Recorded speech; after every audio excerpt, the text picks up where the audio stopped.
News when you want it with Bloomberg News Now. I'm Denise Pellegrini. Looks like OPEC Plus isn't whispering anymore. OPEC Plus has agreed to surge oil output by 411,000 barrels a day for the third month in a row, doubling down on a historic policy shift that has sent crude prices sinking. Key nations, led by Saudi Arabia, agreeing during a video conference today to add that amount to the market for July, according to delegates. And the hike follows equally sized increases for May and June, marking a clear break with years of efforts by the group to support global oil prices. Jorge Leon, an analyst at Rystad Energy, who previously worked at the OPEC Secretariat, says May hinted, June spoke clearly, and July, he says, came in with a megaphone.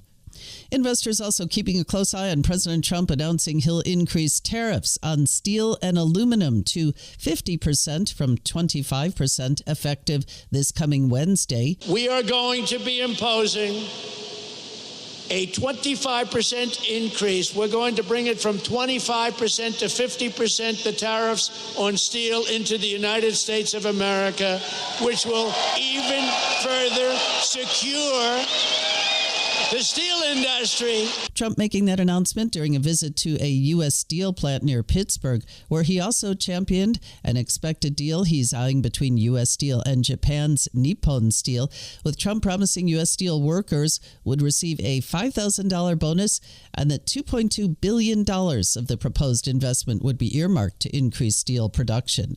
Investors also eyeing new trade tension between Washington and Beijing, with the Trump administration saying China is holding back on exports of critical rare earth minerals, and President Trump saying he thinks a talk between him and China's leader Xi Jinping could resolve the issue. Jobs report coming this Friday for May in the U.S. Jennifer Lee, senior economist at BMO Capital Markets, sees continued labor market strength. I mean, we're still seeing job growth overall, and things are slowing, and that's, to be completely expected.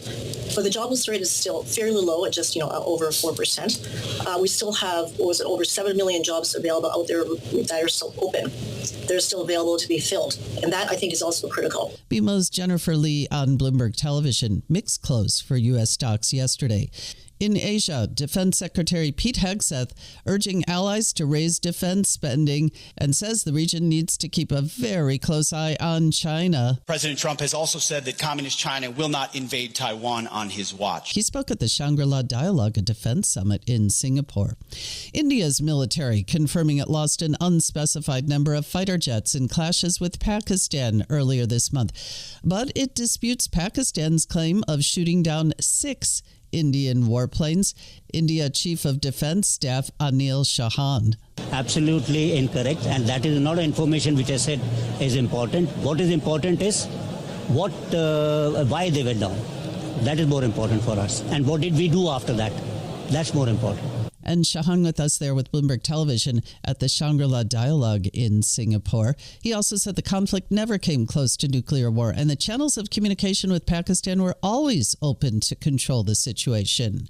Some good news for flyers. A runway at Newark Liberty International Airport that's been under construction and is partially responsible for some of the recent disruptions there will reopen on Monday. More from Bloomberg's Charlie Pellett. The project, which was originally slated to be completed by June 15th, is 13 days ahead of schedule.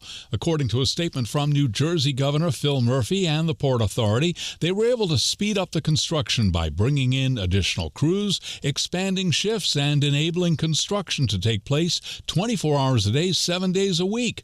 The FAA ordered flight reductions at Newark after air traffic control systems outages and staffing shortages paired with the runway construction disrupted operations at the airport in New York. Charlie Pellett, Bloomberg Radio. Thank you, Charlie. And that's news when you want it with Bloomberg News Now. I'm Denise Pellegrini. This is Bloomberg.